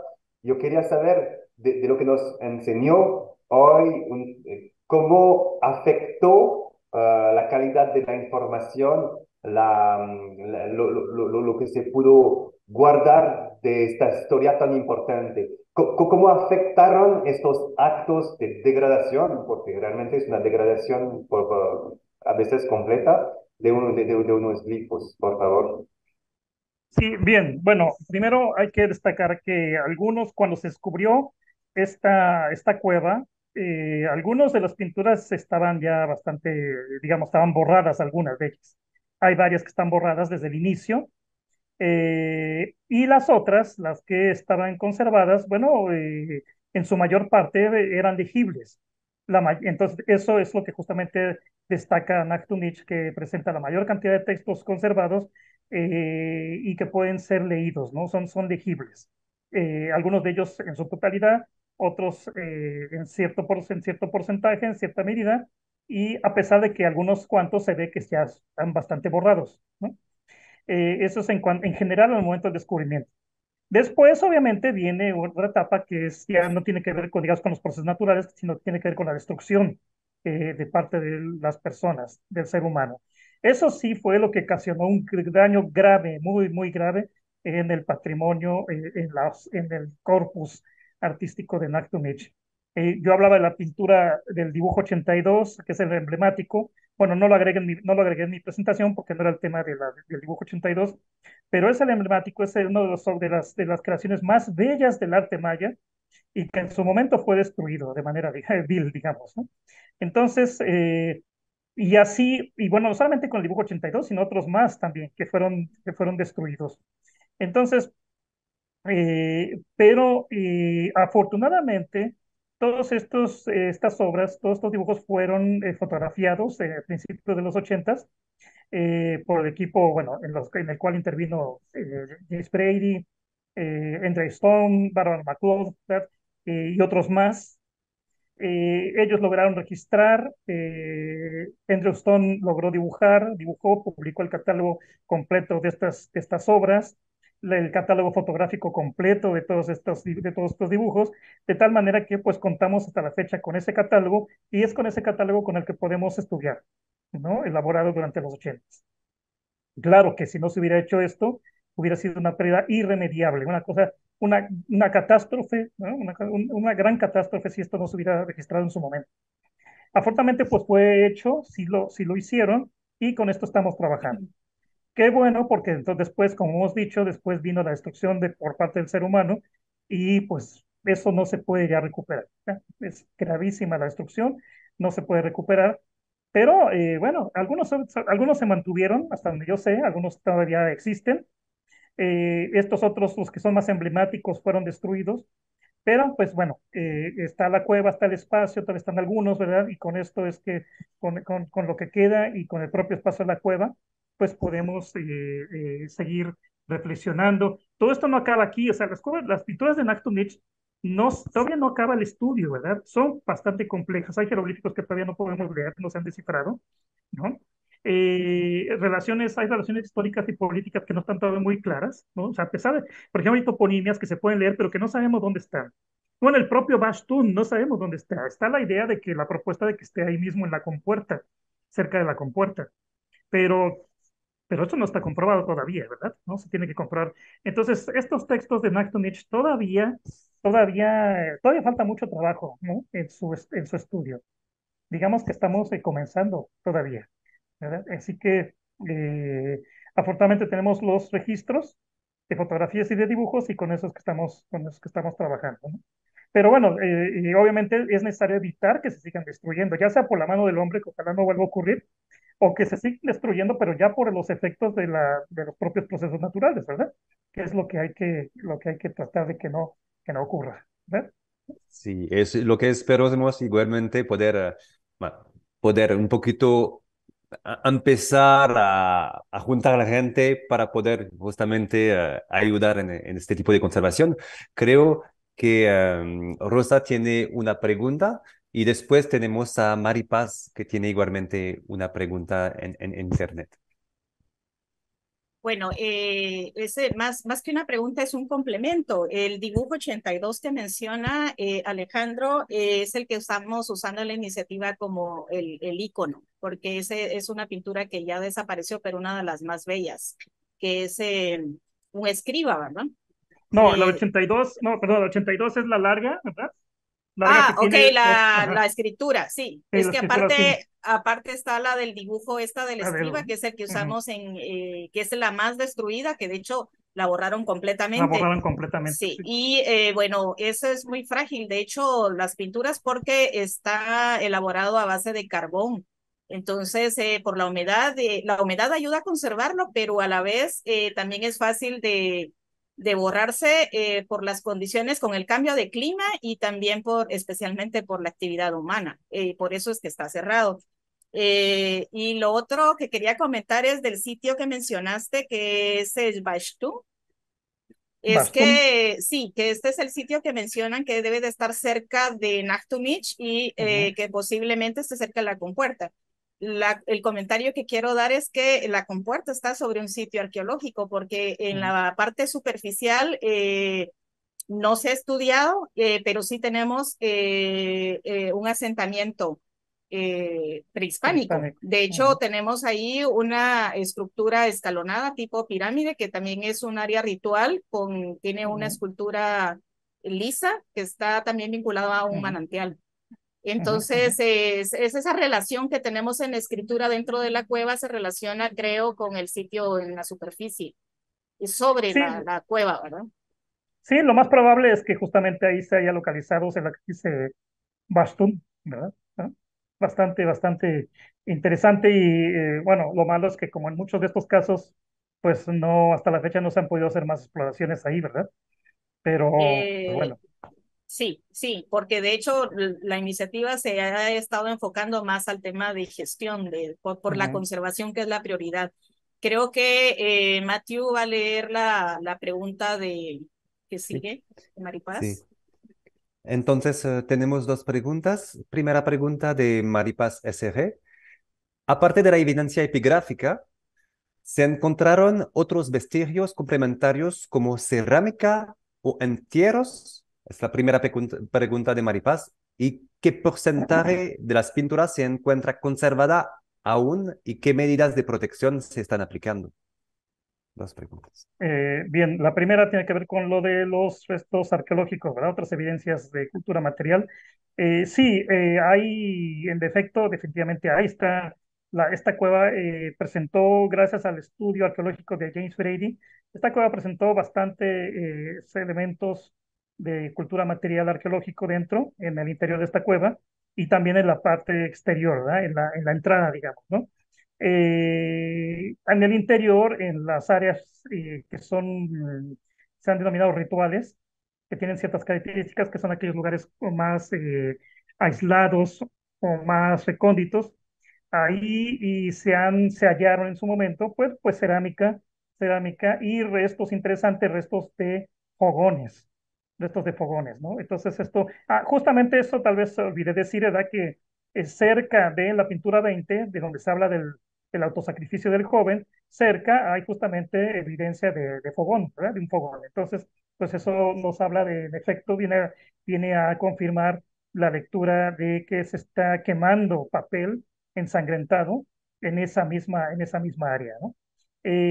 Bueno, también en esa misma área enfrente decimos que hay una evidencia de ritos de Año Nuevo, en fechas pop, y sabemos que en ritos en días de Año Nuevo se encendía el fuego nuevo. Entonces, pues ahí tenemos justamente también por ello, tenemos las evidencias de fogones. Y bueno, la cerámica obviamente, a lo largo de los túneles, en determinados momentos, en determinados lugares también se encontró cerámica. Y en lo que se llama el balcón, ahí fueron encontradas tumbas, pero ya estaban saqueadas. Cuando llegaron los arqueólogos ya habían sido saqueadas desde la época prehispánica, ya habían sido saqueadas. Entonces esas eran tumbas. Eso es un dato también bastante interesante. Entonces sí, en efecto, hay datos arqueológicos, se encontraron materiales, restos de cultura material, además de las pinturas, se encontraron a lo largo de la cueva, y estas fueron halladas durante los trabajos arqueológicos de James Brady. Es la primera pregunta, ¿verdad? ¿Y la segunda cuál es? ¿Perdón? Sí. Y la segunda pregunta de Maripaz era, ¿qué porcentaje de las pinturas se encuentra conservada aún y qué medidas de protección se están aplicando? Pues bueno, digamos, no tengo el cálculo exacto, o sea, no he contado, ¿verdad? No he hecho los cálculos, ¿no? O he hecho la cuenta, pero bueno, el daño que se ocasionó sí fue una parte importante de las pinturas. No sé, tal vez Rosa María podría dar mayor información, pero puedo yo calcular que tal vez de las que estaban conservadas cuando encontraron Actu Beach, cuando descubrieron Actu Beach, de esas que estaban conservadas, yo quiero suponer que una tercera parte fueron dañadas. Una tercera parte por lo menos fueron dañadas. Entonces, pues bueno, restarían dos terceras partes que todavía están conservadas, pero bueno, de esa tercera parte que fueron dañadas, destruidas, pues se encontraban, como hemos dicho varias veces, se encontraban las más bellas y las más emblemáticas, ¿no? Súper. Yo creo que Rosa quería añadir algo. No sé Sí, si de se las tenga el dato pinturas que, exacto, ¿verdad? las pinturas que se dañaron fueron 23 de las 94 que fueron identificadas en los 80s. Después de esto se han identificado dos manifestaciones más que no están en el catálogo publicado por Andrea Stone. Y entonces sí, sería más o menos la tercera parte Como de una la tercera parte. destrucción, sí. Aparte del material encontrado junto con estas pinturas, tenemos arquitectura de mampostería, que serían las tumbas que están en la entrada de la cueva. Y hay un pequeño dique también en la cueva porque se forma, en la época de invierno, se forma una poza de agua cristalina que es pues agua pura que se forma dentro de la cueva y está asociada a los rituales, donde se encontró también ofrendas por el proyecto arqueológico. Muchas Excelente, gracias, ¿eh? muchas gracias. Vamos a seguir con las preguntas porque hay otras. Tenemos una pregunta de Liz García que está pidiendo en la actualidad si se permite la entrada al sitio y qué extensión tiene la cueva. Bueno, yo creo que Bueno, la cueva, según los estudios realizados en los 80s e inicios de los 90, son más o menos 3 kilómetros de largo con todo y ramales. Sí es bastante, y a lo largo de la cueva es donde se encuentran las manifestaciones, como mencionó Alejandro, como vimos en los planos que se encontró. La mayor parte de las pinturas están en la parte más recóndita, en la parte más interna, que es con más discreción y privacidad. Eh, no se permite la entrada al túnel central porque a partir de que empezaron los daños, desde que se reportaron las pinturas, se empezaron a dar daños por la visita pública. Entonces se cerró la cueva, se colocó una puerta de metal y solo se puede entrar con permiso de la Dirección General de Patrimonio, justificando estudios o monitoreó las pinturas. Solo se puede entrar a llegar al balcón, que es donde está la arquitectura, pero después de ese gran balcón donde tenemos las tumbas y donde hacen ceremonias actualmente, es lo que se puede visitar, que hay arquitectura en mampostería. Después de eso ya no. ¿Qué se está haciendo? Porque antes habían preguntado qué se está haciendo para protección. Prácticamente a partir de que se colocó esta puerta, pues ya no se permite el ingreso a cualquier persona porque se estaba dañando mucho. El ser humano es curioso y empieza a pasar la mano. Entonces se hizo, no es una réplica como tal, pero sí se hicieron en una cueva alterna, se colocaron algunas pinturas con las más representativas para que la gente pueda conocer qué es lo que hay adentro. Se creó como parque arqueológico y se definió un polígono. Y aparte de eso, pues hay una guardianía de parte del Ministerio de Cultura en el lugar. Lamentablemente todavía no hay un sistema de gestión, que es lo que se quiere ir aportando con la iniciativa Nactunich, y lo que hemos hecho hasta ahora es reforzar la propuesta del polígono que se tenía, o sea, se reforzó, se hizo una delimitación oficial y se hizo la demarcación, se lanzó un nuevo acuerdo ministerial y ahora pues estamos viendo cómo se trabaja un plan de conservación que sería la siguiente fase después del ciclo de conferencias. Pero creo que esto ya es el tema de la segunda conferencia dentro de un mes. Sí, sí, creo que estamos un poquito largo de la epigrafía. Yo tengo otra pregunta de Gabriela Luna, que es la siguiente. Hace poco leí que las pinturas están hechas a base de huesos calcinados. Esto se ha comprobado ya científicamente. Si es así, ¿cuáles serían las medidas que se tienen contempladas para su conservación o restauración? Bueno, eso tiene Por que ver con eso, la... ¿eh? por favor. No, no, sí, no, eso tiene que ver con la técnica. eh, en general, las pinturas se hacen con carbón, ¿verdad? Con carbón, principalmente de ocote, ¿verdad? Junto con los minerales y grasa, ¿verdad? Entonces, ese, digamos, en general es el material que se usa, ¿no? Sobre la que comenta la compañera, bueno, yo desconozco si se ha hecho algún estudio al respecto, ¿verdad? Por eso es que no sé si Rosa María tendrá más información acerca de esto, ¿no? En cuanto a la técnica, los estudios de la técnica, ¿verdad? Pero digamos que un dato tan preciso acerca de esto, del material con la que están hechos, no tengo yo eso.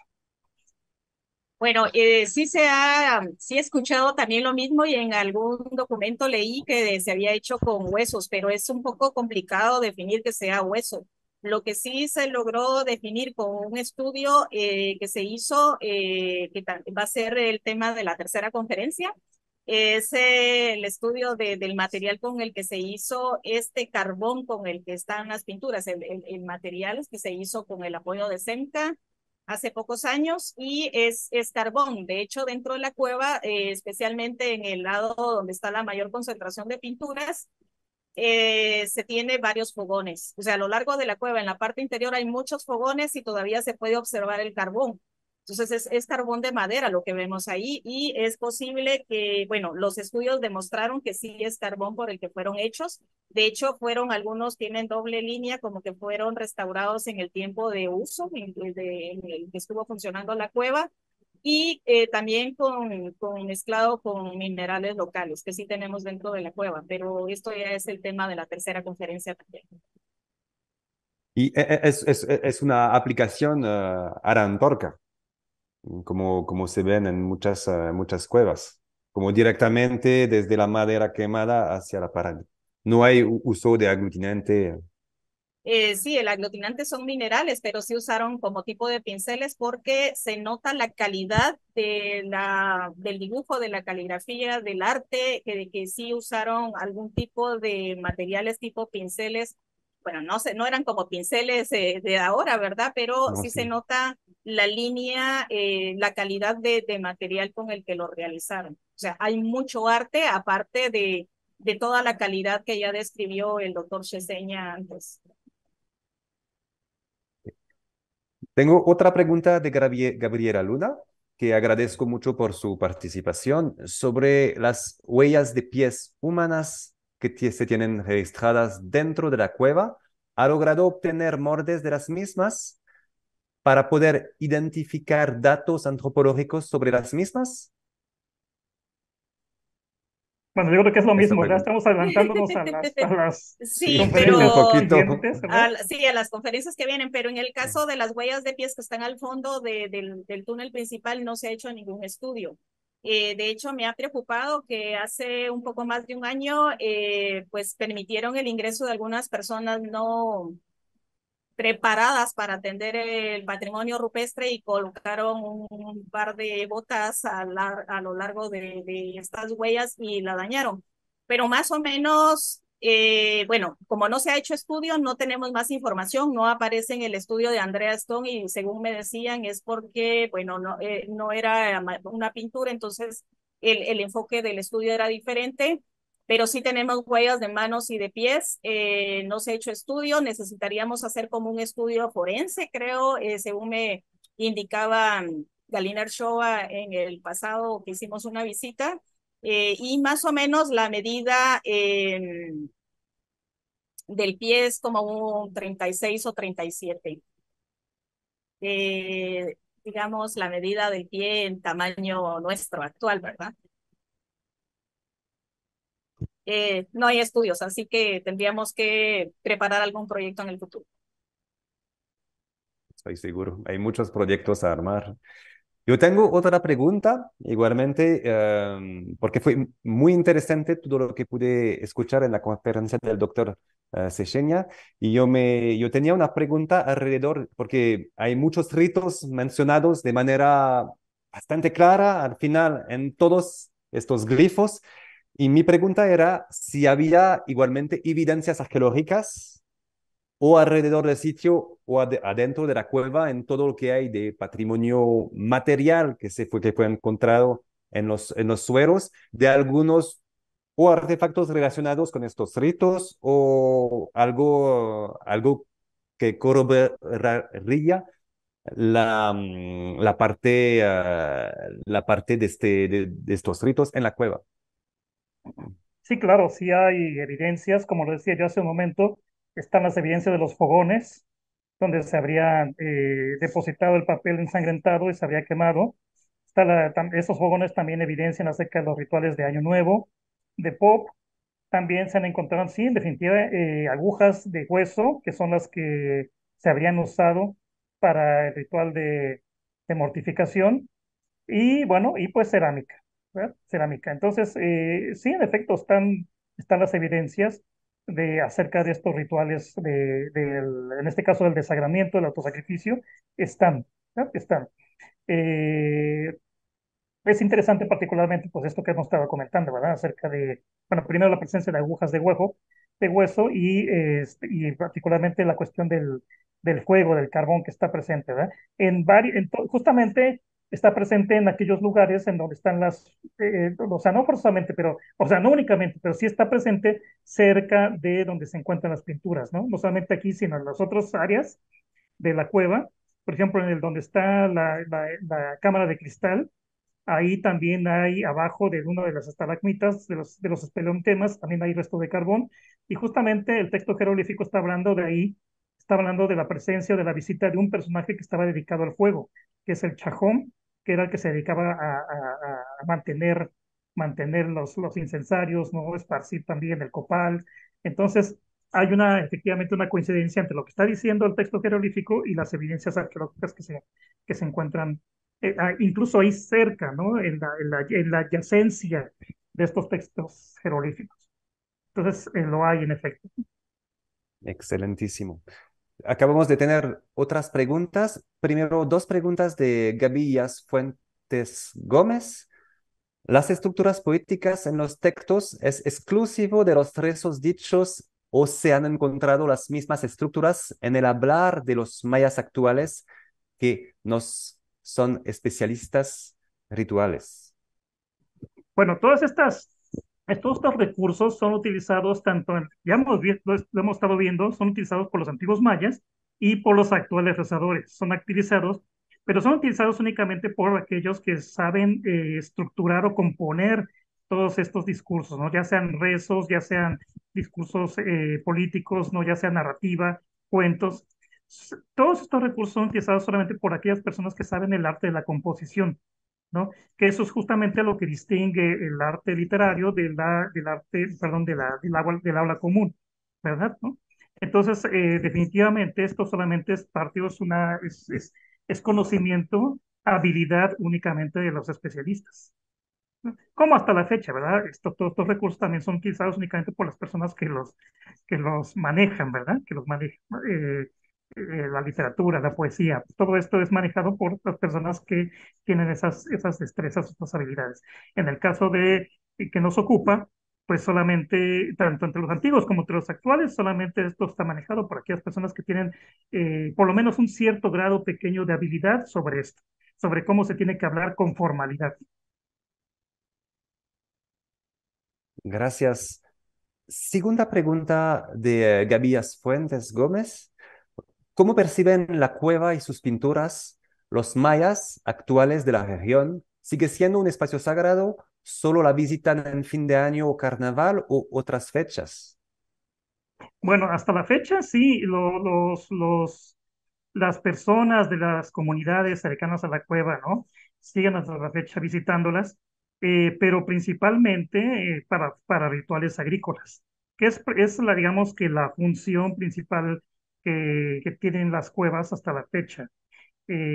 También en los textos, lo que pasa es que el tema de los textos en Acto Nietzsche es un tema bastante amplio, daría para muchas horas, pero los textos en Acto Nietzsche también tienen, no me refería a ellos, pero otros textos en Acto Nietzsche también están dedicados a las fiestas agrícolas, ¿no? Son rituales agrícolas especiales. Entonces no me refería a ellos porque, bueno, en algún otro momento ya lo he hecho, junto con Bárbara McCloud, ya nos hemos referido a los rituales agrícolas, y porque en esta ocasión yo me quise referir a un tema que no había sido nunca tratado en el caso de Naktumich. Pero sí, obviamente también en la antigüedad se acercaban las personas, se acercaban a la cueva para llevar a cabo ritos agrícolas. Y hasta la fecha, entonces, todavía las comunidades aledañas a la cueva todavía siguen visitando la cueva para justamente llevar a cabo estos rituales, los rituales agrícolas, que es la principal preocupación de la gente del común, digamos, ¿no? Del campesino.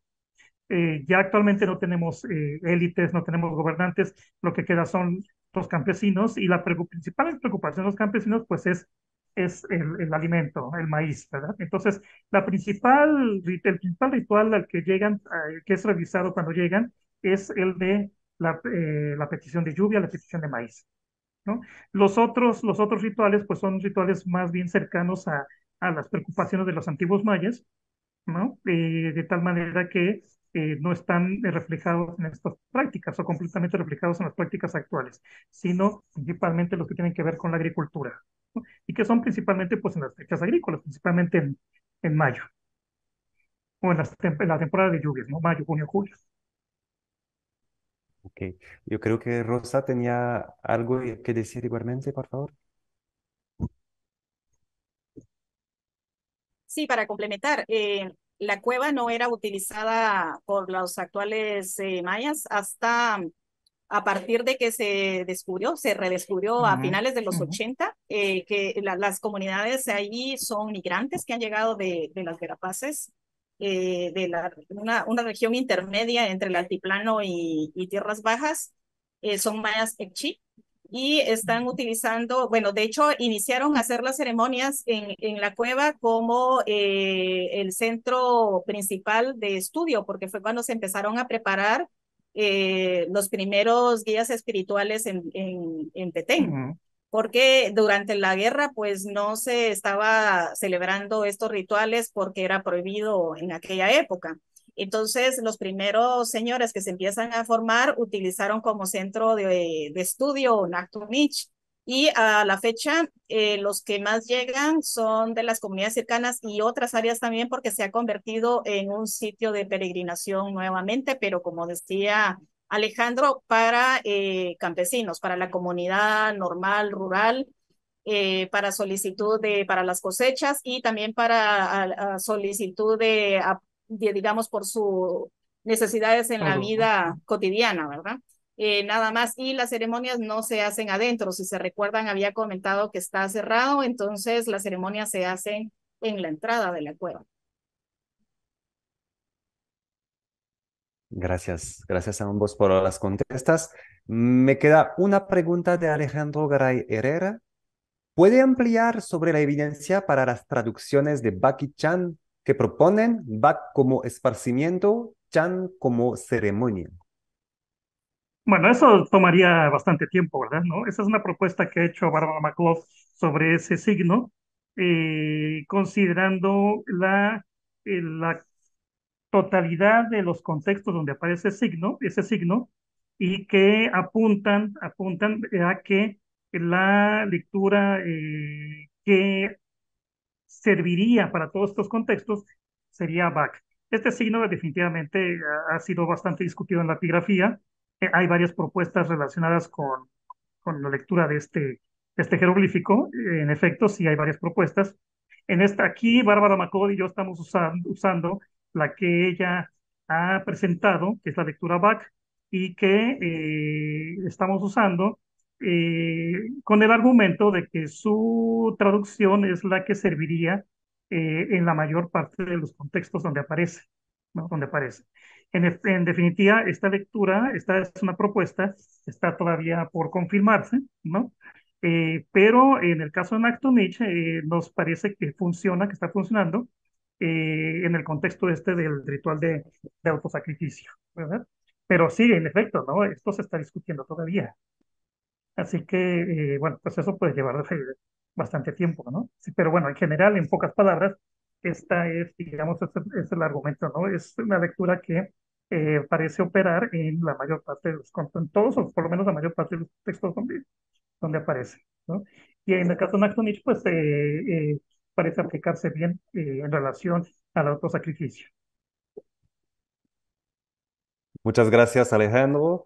Eh, si no tenemos otras preguntas, yo creo que vamos a tal vez dar el cierre. Tuvimos varios comentarios, tal vez voy a leer los comentarios de manera rápido, que no son preguntas.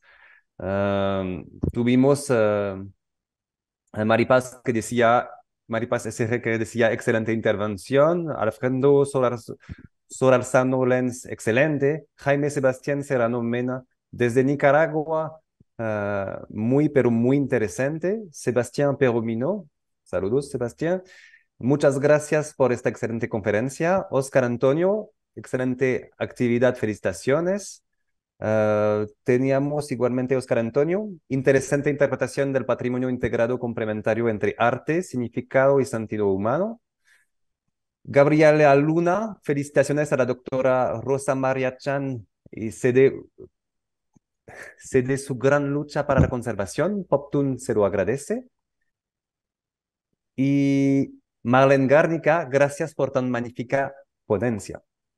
Así es, yo creo que son los comentarios que tuvimos, donde si no A hay más todos ellos, gracias, preguntas, ¿eh? Yo también les agradezco a todos ellos sí. por sus comentarios. Sí, muchas gracias a todos, porque vimos que tuvimos gente de México, de Guatemala, de Francia, de Francia igualmente en Martinica, de Nicaragua, entonces hay mucha gente, es una audiencia internacional. Oye. Muchas gracias por la conferencia, yo voy solamente yo cierro, entonces, Rosado, ¿quieres añadir algo? Muchas gracias, Alejandro Feseña, Pues no, por bueno, al contrario, esta... muchas gracias a ustedes, ¿eh? Muchas gracias por invitarme, muchas gracias por organizar este ciclo de conferencias, y muchas gracias en particular a Rosa María, ¿verdad? Por todo este esfuerzo que está haciendo, ¿no? Titánico, Sí, enorme, ¿verdad? sí. En pro de este lugar del patrimonio cultural tan sensible, ¿verdad? Y tan importante para la identidad de todos nosotros, pues de los pueblos mayas y de todos nosotros en América Latina, ¿no? Muchas gracias, Rosa María, Sí, y muchas gracias a todos ustedes por la invitación. sí, es muy importante de subrayar la importancia de la iniciativa Nashtunich en eso, porque lo que me gustó es que hoy pudimos entender por qué la cueva Nashtunich, cómo la cueva Nashtunich permitió con sus 500 glifos, 35 textos jeroglíficos, de mejorar la comprensión de la historia maya con las informaciones invaluables sobre las ceremonias, los rituales, eventos históricos, en general la vida de esta época. Y eso nos permite de entender más igualmente por qué es tan importante preservar, conservar el arte rupestre, este arte rupestre en particular, desde distintas perspectivas. Entonces, pudimos ver que hoy, por suerte, tuvimos muchas vistas en las redes sociales, muchos países del mundo. Un pequeñito recordatorio a todos, por favor, inscríbanse al link que se encuentra en el chat Facebook para hacer un registro y se dé un diploma por los que van a asistir a 80% de las conferencias. Yo voy igualmente personalmente a agradecer a Rosa por esta iniciativa y al profesor Chesenia por esta excelente conferencia. La próxima les invito para la charla de Rosa María Chan, que nos hablará de la iniciativa Nashtunich el próximo 11 de julio 2023. Abren las agendas, por favor. Les recuerdo igualmente que la conferencia fue grabada, entonces será accesible en las redes sociales, YouTube, todo eso, y de la iniciativa del SEMCA y de la iniciativa Nashtunich. Entonces, para todas las personas que no pudieron estar con nosotros hoy. Muchas gracias a todos por sus intereses y yo creo que podemos cerrar aquí y nos vemos entonces a la mitad de julio, el 11 de julio. Gracias.